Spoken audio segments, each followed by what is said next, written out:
लग जाएंगे आके थाम लो, बस तुम ही देखा करो, तुम ही मेरा नाम लो। पिछले एपिसोड के आखिर में जिस बेइज्जती का सामना अनस को करना पड़ा था, उसका दर्द अब भी उसके चेहरे पर साफ नजर आ रहा है। शहरीन के तीखे अल्फाज सिर्फ उसके कानों तक नहीं बल्कि उसके दिल तक उतर चुके हैं। लेकिन हैरानी की बात यह है कि इतनी तौहीन के बाद भी अनस के अंदर ना गुस्सा है और ना ही बदले की आग। वो बस अपनी किस्मत को खामोशी से कबूल करता नजर आता है। इसी बीच कहानी का रुख अमरीन की तरफ मुड़ता है। दूर शहर में बैठी अमरीन बार बार अनस को फोन कर रही होती है, लेकिन हर दफा एक ही जवाब मिलता है, फोन स्विच्ड ऑफ। जितनी देर फोन नहीं उठता उतनी ही उसकी बेचैनी बढ़ती चली जाती है। आखिर वो मजबूर होकर मुरसलीन के घर फोन करती है, इस उम्मीद के साथ कि शायद किसी को अनस के बारे में कुछ पता हो। लेकिन जिस लहजे में उसे जवाब मिलता है, उसे महसूस होता है कि इस घर में अनस की फिक्र करने वाला शायद ही कोई है। उसे साफ कह दिया जाता है कि अनस कहाँ आता है और कहाँ जाता है, इस बात का हिसाब रखना किसी की जिम्मेदारी नहीं। ये अल्फाज सिर्फ अमरीन को तकलीफ नहीं देते, बल्कि ये भी बता देते हैं कि अनस इस घर में रहते हुए भी कितना अकेला है। फोन बंद होने के बाद अमरीन की आंखों में नमी आ जाती है। उसके दिल से सिर्फ एक ही बद्दुआ निकलती है, अल्लाह एक दिन हर इंसान को उसके किए का हिसाब जरूर देगा। इधर घर के अंदर दादा अब भी कल के वाकये को भुला नहीं पाए। उन्हें सबसे ज्यादा तकलीफ शहरीन के अल्फाज ने दी है। वो अफसोस के साथ अनस से कहते हैं कि उन्होंने कभी सोचा भी नहीं था कि शहरीन उनकी इतनी बेइज्जती करेगी। इतना ही नहीं, वो अनस को बताते हैं कि शहरीन उन्हें घर में चींटी कहकर पुकारती है। ये बात सुनकर अनस के चेहरे पर उदासी और गहरी हो जाती है। उसे अपनी बेइज्जती का उतना दुख नहीं होता जितना अपने दादा की तौहीन का। दादा की तबीयत पहले ही ठीक नहीं होती और अब ये सारी बातें उनके दिल पर और बोझ बन चुकी होती हैं। लेकिन इसी उदासी के दरमियान दादा एक बार फिर अपना पुराना ख्वाब अनस के सामने रख देते हैं। वो कहते हैं, मैं चाहता हूँ कि इस घर में तुम्हारा भी एक मकाम हो, एक ऐसी पहचान हो जिसे कोई छीन न सके। लेकिन अनस इस बार पहले से भी ज्यादा मजबूत जवाब देता है। वो अदब से दादा का हाथ पकड़ता है और कहता है, दादा, मकाम किसी की मेहरबानी से नहीं मिलता, मकाम मेहनत से हासिल किया जाता है। ये सिर्फ एक जुमला नहीं था, ये अनस की पूरी जिंदगी का उसूल था। वो किसी की दौलत, रिश्तों या सिफारिश के सहारे अपनी पहचान नहीं बनाना चाहता।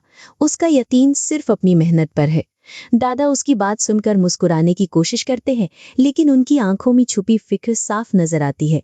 शायद वो जानते हैं कि ये दुनिया सिर्फ मेहनत से नहीं चलती, कभी कभी ताकत और पैसा भी इंसान की कीमत तय कर देते हैं। इसी गुफ्तगू के दरमियान दादा अचानक अनस के चेहरे को गौर से देखते हैं।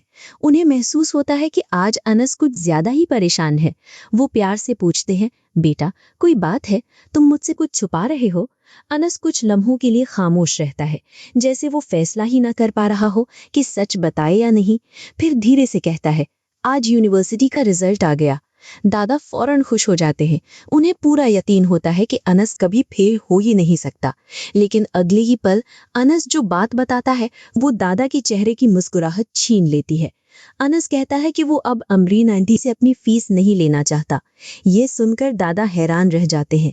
आखिर ऐसी क्या बात हो गई कि जिस आंटी ने हमेशा उसकी तालीम का बोझ उठाया, आज अनस उन्हीं से मदद लेने से इनकार कर रहा है।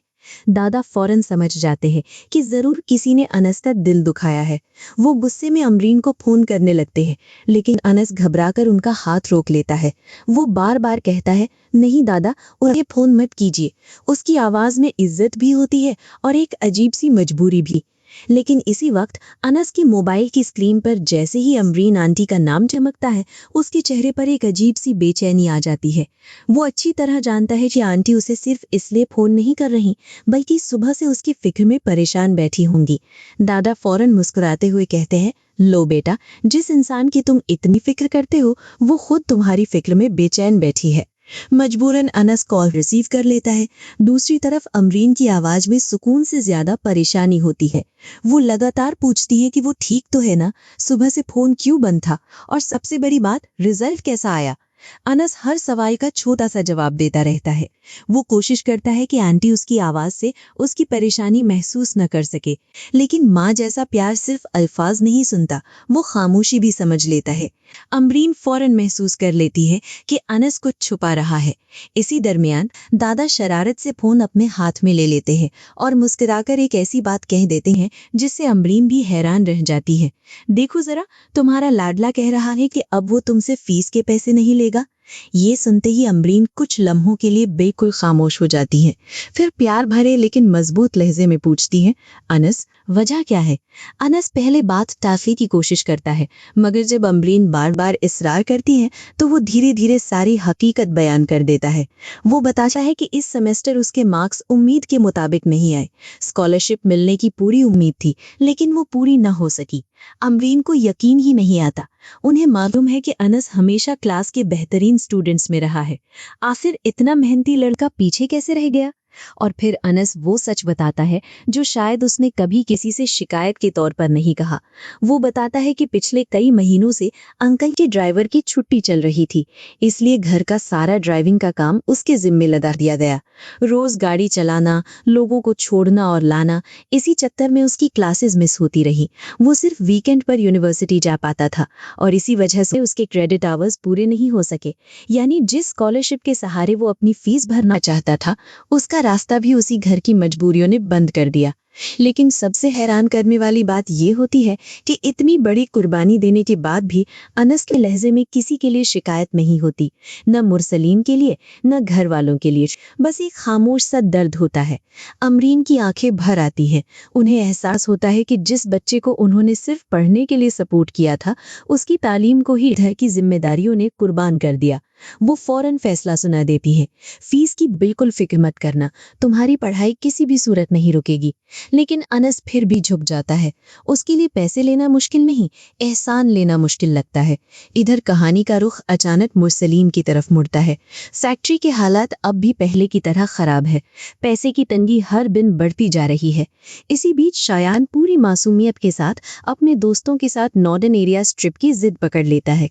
उसे न बिजनेस की टेंशन का अंदाजा है, न घर के खर्चों का। उसके लिए सबसे जरूरी चीज सिर्फ अपनी आउटिंग है। मुरसलीम पहले मना करता है, मगर फिर हमेशा की तरह बाप का दिल पिघल जाता है। वो सिर्फ एक बात पूछता है, बेटा तुम्हारी पढ़ाई अफेक्ट तो नहीं होगी? शायान फौरन यकीन दिला देता है कि सब कुछ ठीक रहेगा। लेकिन इसी वक्त एक ऐसी सच्चाई सामने आती है जो मुरसलीन को अंदर तक हिला देती है। उसे पता चलता है कि जिस अनस को वो सिर्फ घर के छोटे मोटे काम समझकर ड्राइवर बनाकर घुमाता रहा, उसी वजह से उसकी स्कॉलरशिप चली गई। और ये बात मुरसलीन को किसी और ने नहीं बल्कि अमरीन ने सुनाई। अब उसके चेहरे पर पहली बार शर्मिंदगी नजर आती है। उसे एहसास होता है कि जिस लड़के ने कभी शिकायत तक नहीं की, उसने खामोशी से अपना मुस्तकबिल दांव पर लगा दिया।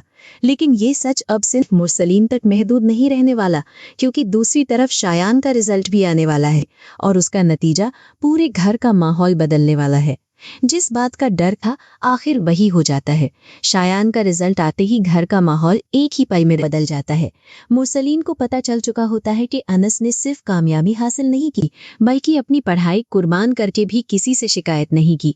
और दूसरी तरफ उसका अपना बेटा शायान, जिस पर हर वक्त पैसा और तवज्जो खर्च की गई, अपने बाप की उम्मीदों पर खरा ही नहीं उतर सका।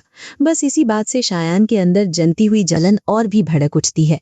उसे लगने लगता है कि घर में हर बात का जिम्मेदार सिर्फ एक ही इंसान है, अनस। गुस्से में वो सीधा अनस के पास पहुंचता है। उसके चेहरे पर नफरत साफ नजर आती है। वो इल्जाम लगाता है कि अनस ने उसके रिजल्ट की बात जाकर मुरसलीन को बता दी, इसी वजह से उसकी डांट लगी और ट्रिप भी कैंसिल हो गया। लेकिन अनस हैरान रह जाता है। उसे समझ ही नहीं आता कि शायान किस बात का इल्जाम लगा रहा है। वो बार बार समझाने की कोशिश करता है कि उसने किसी को कोई बात नहीं कही, मगर जब इंसान गुस्से में हो तो सच उसे दिखाई ही नहीं देता। इसी बहस के दरमियान दादा भी वहां आ जाते हैं। वो देखते हैं कि शायान हद से ज्यादा बदतमीजी कर रहा है। अनस फिर भी खामोश खड़ा रहता है। ना वो जवाब देता है, ना ही अपनी सफाई में लंबी बात करता है। लेकिन शायान का लहजा हर गुजरते लम्हे के साथ और सख्त होता चला जाता है। और फिर एक ऐसा लम्हा आता है जिसका किसी ने तसव्वुर भी नहीं किया था। दादा अपना गुस्सा कंट्रोल नहीं कर पाते और जोर का थप्पड़ शायान के चेहरे पर दे मारते हैं। पूरा घर सन्न रह जाता है। सबके चेहरों का रंग उड़ जाता है। खुद अनस अनस भी हैरान रह जाता है। उसने शायद कभी नहीं चाहा था कि उसकी वजह से घर में इतना बड़ा हंगामा खड़ा हो। लेकिन अब बात सिर्फ इल्जाम तक महदूद नहीं रही थी, अब बात ईगो की बन चुकी थी। शायान का गुस्सा देखते ही देखते फट पड़ता है। वो दादा की तरफ बढ़ने लगता है। उसकी आंखों में इतना गुस्सा होता है कि लगता है वो किसी भी हद तक जा सकता है। ये देखकर अनस फौरन बीच में आ जाता है। उसकी पूरी कोशिश होती है कि दादा को कोई नुकसान न पहुंचे। शायान का गुस्सा रुकने का नाम ही नहीं लेता। घर के बाकी लोग भी दौड़कर आ जाते हैं। हर तरफ चीख पुकार मच जाती है। शाजिया फौरन अपने बेटे का साथ देती है। उसके नजदीक गलती शायान की नहीं बल्कि दादा की होती है। वो बार बार कहती है कि किसी को भी उसके बेटे पर हाथ उठाने का हक नहीं। उधर दादा का दिल टूट चुका होता है। वो ये देखकर अफसोस करते हैं कि जिस घर को उन्होंने सारी जिंदगी संभाला, आज उसी घर में उनकी बात की कोई कीमत नहीं रही। लेकिन कहानी का सबसे दुखद पहलू ये होता है कि अनस फिर भी किसी के खिलाफ एक लफ्ज नहीं बोलता। वो सिर्फ इतना कहता है कि उसने वाकई किसी को शायान के रिजल्ट के बारे में कुछ नहीं बताया, मगर उसकी बात सुनने वाला कोई नहीं होता। शायान गुस्से में घर छोड़कर निकल जाता है। दरवाजा इतनी जोर से बंद होता है कि उसकी आवाज पूरे घर में गूंज उठती है और उसके साथ ही घर के हर फर्द के दिल में एक नई बेचैनी जन्म लेती है। अब हर किसी के जहन में सिर्फ एक ही सवाल था, शायान गया कहाँ है? मुरसलीन फौरन उससे फोन मिलाना शुरू कर देता है, लेकिन हर कॉल बेकार जाती है। कभी फोन नहीं उठता और फिर कुछ देर बाद फोन ही बंद हो जाता है। शाजिया की बेचैनी हर गुज़श्ते मिनट के साथ बढ़ने लगती है। उसकी आंखों में आंसू आ जाते हैं। उसे डर सताने लगता है कि कहीं गुस्से में शायान कोई ऐसा कदम ना उठा ले जिसका पछतावा सबको उम्र भर रहे। इसी दरमियान शहरीन का गुस्सा एक बार फिर अनस की तरफ मुड़ जाता है। वो बिना किसी सबूत के फिर उसी को जिम्मेदार ठहराती है। उसका कहना होता है कि बचपन से अनस की आदत है कि वो मासूम बनकर सबके सामने अच्छा बनता है, जबकि असल में हर मुसीबत की जड़ वही होता है। ये इल्जाम सुनकर भी अनस की खामोशी नहीं टूटती। शायद वो समझ चुका है कि कुछ लोगों के दिल जीतने से पहले वक्त को जीतना पड़ता है। लेकिन किसी को अंदाजा नहीं था, शायान के घर से निकलते ही पूरे घर का सुकून जैसे एक पल में खत्म हो जाता है। हर चेहरे पर परेशानी साफ नजर आ रही होती है। शाजिया की आंखों में आंसू हैं। शहरीन बार बार उसका नंबर मिला रही होती है और मुरसलीन खुद को संभालने की कोशिश कर रहा होता है। लेकिन इस सारी अफरा तफरी के दरमियान भी एक इंसान ऐसा होता है जो सबसे ज्यादा खामोश है, और वो है अनस। उसके दिल में सिर्फ एक ही बात चल रही होती है, काश मेरी वजह से ये सब ना होता। मगर उसे बिल्कुल अंदाजा नहीं होता कि असली मुसीबत तो अभी दरवाजे पर दस्तक देने वाली है। कुछ देर बाद शहरीन की शायान से बात हो जाती है। वो बताता है कि फिलहाल वो अपने एक दोस्त के घर है और ठीक है। ये सुनते ही घर वालों की जान में जान आती है। लेकिन शायान का गुस्सा अब भी ठंडा नहीं हुआ होता। वो साफ कह देता है कि अब वो उस घर में वापस नहीं जाएगा। मुरसलीन खुद उसे मनाने की कोशिश करता है। वो समझाता है कि घर छोड़ देना किसी मसले का हल नहीं होता। लेकिन शायान हर बात का एक ही जवाब देता है, जिस घर में मेरी इज्जत ही नहीं, वहां रहने का क्या फायदा। ये अल्फाज मुरसलीन के दिल को चुभते जरूर हैं, लेकिन उसे अभी तक ये एहसास नहीं कि असल इम्तिहान तो अब शुरू होने वाला है। इधर दूसरी तरफ अनस सुबह की तरह आज भी दादा का ख्याल रखता है। वो उनके लिए नाश्ता तैयार करता है, दवा देता है और उन्हें तसल्ली देने की कोशिश करता है। दादा बार बार उसे देखते हैं और उनके दिल में सिर्फ एक ही दर्द होता है। ये लड़का हर किसी का दर्द समझता है, लेकिन इसका अपना दर्द समझने वाला कोई नहीं। इसी गुफ्तगू के दरमियान अनस अपनी पढ़ाई की बात छेड़ता है। वो दादा को बताता है कि पिछले सेमेस्टर उनकी तबीयत और घर की जिम्मेदारियों की वजह से उसके कई सब्जेक्ट्स रह गए। इस सेमेस्टर उसने सोचा था कि एक्स्ट्रा क्रेडिट आवर्स लेकर स्कॉलरशिप हासिल कर लेगा, लेकिन किस्मत ने उसका साथ फिर नहीं दिया। उसका पहला हक तो उसके वालिद की छोड़ी हुई जायदाद पर बनता है। वो कहता है कि जब मेरा अपना हक मौजूद है तो मैं किसी और का हक कैसे ले सकता हूँ। ये बात सिर्फ दादा को ही नहीं, व्यूअर को भी ये एहसास दिलाती है कि अनस सिर्फ मेहनती ही नहीं बल्कि खुददार भी है। इसी बीच कहानी अंसा की तरफ मुड़ती है। अंसा और उसकी दोस्त फीस जमा करवाने जा रही होती है। दोस्त बार बार कहती है कि अगर पैसे की तंगी है तो उससे उधार ले ले, लेकिन अंसा साफ इनकार कर देती है। वो कहती है मैं किसी और का पैसा नहीं लूंगी, मुझे सिर्फ अपना हक चाहिए। फिर वो अपने वालिद की वसीयत याद करती है। उसके वालिद ने मरते वक्त साफ कहा था कि बेटी भी इस घर की उतनी ही वारिस है जितना बेटा। घर का किराया आधा उसका होगा और उसकी तालीम और मुस्तकबिल का इंतजाम उसी हिस्से से किया जाएगा। लेकिन वालिद के गुजर जाने के बाद ये वसीयत सिर्फ कागजों तक महदूद रह गई। अंसा के हक का पैसा उस तक कभी नहीं पहुंचा और अब उसने फैसला कर लिया है वो अपना हक लेकर रहेगी। उधर शायान के गुस्से का नया इम्तिहान शुरू हो चुका होता है। फोन पर बात करते करते अचानक उसके सामने एक ऐसा मंजर आता है जो सब कुछ बदल देता है। रोड पर एक शख्स खून में लथपथ पड़ा होता है। लोगों का हुजूम जमा होना शुरू हो जाता है। हर तरफ अफरा तफरी मच जाती है। शायान बुरी तरह घबरा जाता है। उसे लगता है कि अगर लोगों ने उसे वहां देख लिया तो सारा इल्जाम उसी पर आ जाएगा। घबराहट में वो अपनी गाड़ी वहीं छोड़कर वहां से निकल जाता है, लेकिन वो ये नहीं जानता कि उसका ये एक फैसला पूरे घर को मुश्किल में डाल देगा। कुछ ही देर बाद मुरसलीन के पास एक फोन कॉल आती है। उसे बताया जाता है कि उसकी गाड़ी एक्सीडेंट वाली जगह से मिली है और पुलिस तक बात पहुंच चुकी है। ये सुनते ही उसके पैरों तले जमीन निकल जाती है। अब बात सिर्फ घर के झगड़े तक महदूद नहीं रही, अब पुलिस भी इस मामले में शामिल हो चुकी थी। मुरसलीन फौरन सब कुछ संभालने की कोशिश करता है। वो हर सूरत अपने बेटे को बचाना चाहता है, लेकिन दूसरी तरफ पुलिस अपनी तहकीकात शुरू कर चुकी होती है। और फिर एपिसोड का सबसे हैरान कर देने वाला ट्विस्ट सामने आता है। यूनिवर्सिटी में अनस और उसके दोस्त अपनी कामयाबी की छोटी सी खुशी मना रहे होते हैं। दोस्त मजाक में ट्रीट मांग रहे होते हैं और माहौल पहली बार हल्का फुल्का लग रहा होता है। लेकिन अचानक रिसेप्शन पर अनाउंसमेंट होती है, Anas Mujtaba please report to the reception. Anas हैरान होता है। उसे समझ नहीं आता कि अचानक उसे रिसेप्शन पर क्यों बुलाया गया है। जैसे ही वो नीचे पहुंचता है उसके होश उड़ जाते हैं। वहां पुलिस खड़ी होती है। पुलिस बिना किसी मुकदमे के उससे बताती है कि वो एक्सीडेंट केस में मुलजिम है और उसे थाने चलना होगा। ये सुनते ही अनस और उसके दोस्त सब हैरान रह जाते हैं। सब गवाही देते हैं कि अनस तो सुबह से उनके साथ यूनिवर्सिटी में था, लेकिन पुलिस किसी की एक नहीं सुनती। उनके लिए सिर्फ एक चीज अहमियत रखती है, केस। अनस बार बार कहता है कि उसने कोई एक्सीडेंट नहीं किया, मगर उसकी हर बात हवा में उड़ा दी जाती है। इसी दरमियान मुरसलीन का फोन आता है। अनस सोचता है कि शायद अंकल सब कुछ क्लियर कर देंगे, लेकिन मुरसलीन सिर्फ इतना कहता है, बेटा पुलिस के साथ चले जाओ, मैं बाद में सब संभाल लूंगा। ये अल्फाज सुनते ही अनस एक लम्हे के लिए बिल्कुल खामोश हो जाता है।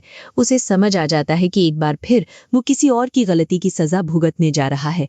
और इसी सस्पेंस के साथ एपिसोड 2 अपने इख्तिताम की तरफ बढ़ता है। अब देखना ये होगा कि क्या मुरसलीन अपने बेटे शायान को बचाने के लिए अनस की कुर्बानी दे देगा? क्या पुलिस असल मुलजिम तक पहुंच पाएगी? और सबसे बड़ा सवाल ये कि क्या अनस की खामोशी एक बार फिर उसकी सबसे बड़ी सजा बनने वाली है? इन तमाम सवालों के जवाब मिलेंगे एपिसोड 3 में।